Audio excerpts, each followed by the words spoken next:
50 years. 50 years since the Great Slumber. They said it was a plague, that sleeping for more than 3 hours would pull your soul away forever. Every tick of the clock is a reminder, the harsh truth. To live is to be awake. To sleep is to die. This is the waking city. We live by the 3-hour sleep ritual, a covenant with fear itself. And I, Elara, am a sleep watcher. My job is to guard the fragile boundary between life and oblivion. Everything is engineered to fight fatigue, harsh light, potent black coffee, and above all, absolute faith in the system. Our minds aren't organs, they are tools, and they must be maintained at peak efficiency, 21 hours a day.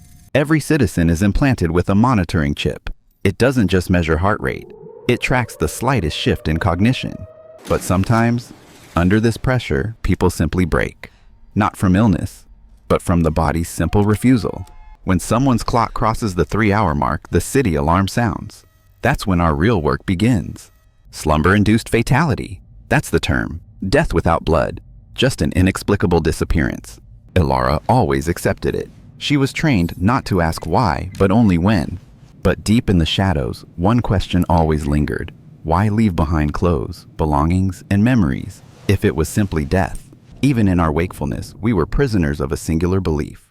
Until the day I was assigned to check the Noman family's pod. And that is when everything began to fall apart. The Noman family, a model family, strict adherence to the ritual. Until their file shifted from asleep to overdue. My job was to ensure the pod was sanitized after each incident, a cold procedure for an invisible loss. The pod should have been empty, sterile, but instead it still bore traces of life. A child's drawing, of a laughing family, and a sun that never set. I was taught that slumber-induced fatalities vanished without a trace. But this wasn't without a trace. No bodies, no signs of violence, just absence. An absence that was too perfect. Something inside me began to stir. A feeling that the official narrative was missing a massive piece. The system was all-knowing. The system was truth. But my gut, which I'd learned to ignore, was screaming. I checked every corner, under the beds, in the lockers, nothing, just a painful void. Until I found it, an old digital journal, tucked away. It wasn't the Noman family's.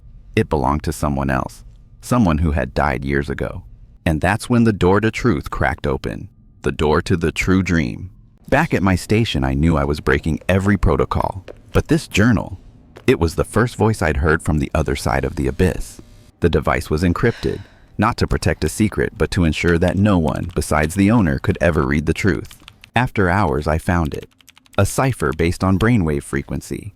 A dead person's joke on the sleepwatchers. The journal began.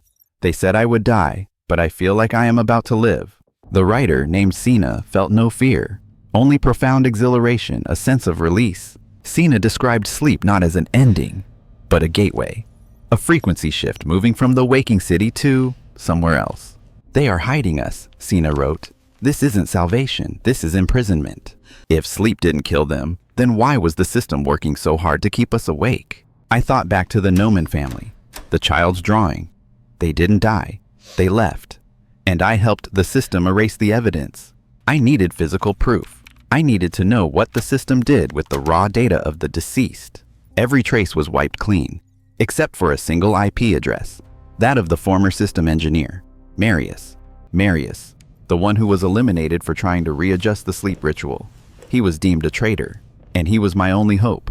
I had to leave the waking city and find the traitor.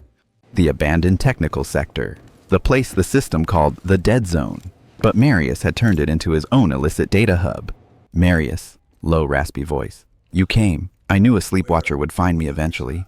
But you, Elara, I didn't expect. Please, Elara, strained. Sina's journal. Is it real? She didn't die, did she? Marius, sighs.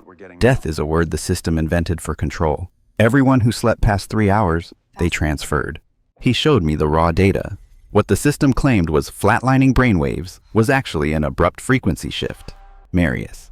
The human mind is the only power source they need to sustain the waking city. This city was built on the energy of wakefulness.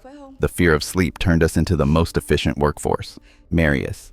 When we are awake, we generate alpha and beta energy. When we go into deep sleep, our theta and delta energy disconnects from their grid. We aren't citizens. We are biological batteries. Elara, whispering. The Noman family. They found a way to disconnect. Marius, they are being hunted, not to be killed, but to be brought back and reimplanted. Escaping isn't just about sleeping, it's about removing the chip. Otherwise, no matter the world, we are still the system's property. Elara, I have to try. I can't continue living in this false wakefulness.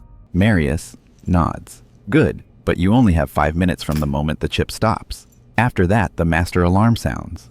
My only option was to betray my oath, break the ritual, and pray that the true dream was real. The plan was simple. Remove the chip, sleep past 3 hours, and hope. But every step was an act of treason. I needed a spot the system wouldn't immediately track. A place the system considered useless. Old storage room, dusty, perfect. First thing, disable my own monitoring device. Without that, I'd be caught before I could even nod off. Marius said there was a hidden manual override switch. If I found it, I'd have a 5-minute window before the master alarm sounded. Every second counted. 5 minutes. That was all the time I had. The chip was out, but the feeling of being part of the system lingered. An emptiness. Now was the time. The sedative dose.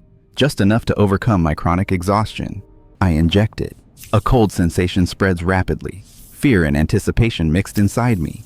My eyes grew heavy. The room began to spin. I had to find a spot to fall. I was now the traitor I had sworn to arrest. But I felt no remorse, only peace. The clock hit 3:01. I was past the limit. I had won. 5 minutes later, the master alarm sounded. They knew where I was, but I was already too far. I was asleep. When the master alarm sounded, the system wasn't guessing anymore. Now they knew exactly where a traitor was attempting to escape. Marius, angrily, too fast. I didn't buy her enough time. Retrieval teams mobilized.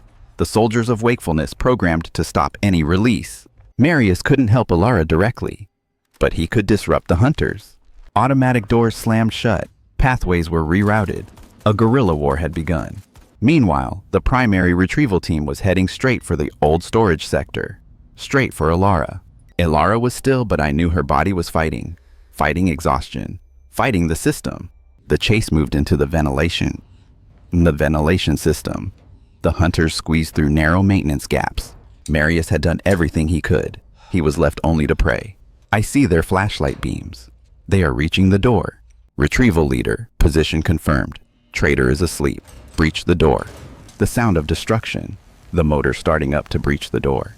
They rush in, but what they find is not death, but the triumph of slumber. Retrieval leader, frustrated. She slept past the limit, but there's no dissolution. They were too late. Her soul had transferred. She no longer belonged to the waking city. My body might have been dragged away, but my mind had begun its own journey.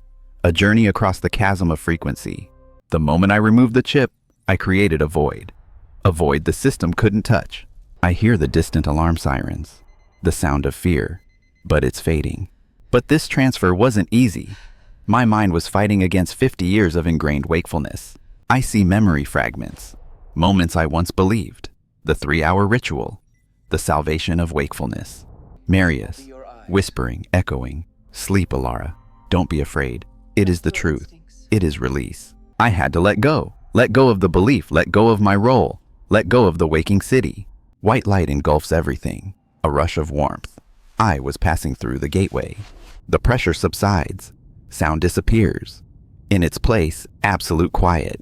I can feel my body regenerating. The exhaustion of 50 years is dissolving. I was there. I had found the frequency. The final voice of the system was locked out. I was completely free. And that is when I woke up. I opened my eyes. Not cold neon light. Not the smell of coffee and despair. But the smell of damp earth and fresh grass. This is the true dream. A world without a countdown clock. The exhaustion was gone. For the first time in my life, I felt rested. They were there. The dead. The ones I had declared slumber-induced fatalities. The Nomen family. The child's drawing had come true. Sina, the journal writer. Welcome, sleepwatcher. I looked back. The waking city was just a cold, distant speck on the horizon. A prison of light. Sleep didn't kill me. It freed me. I am no longer a sleepwatcher. I am awake.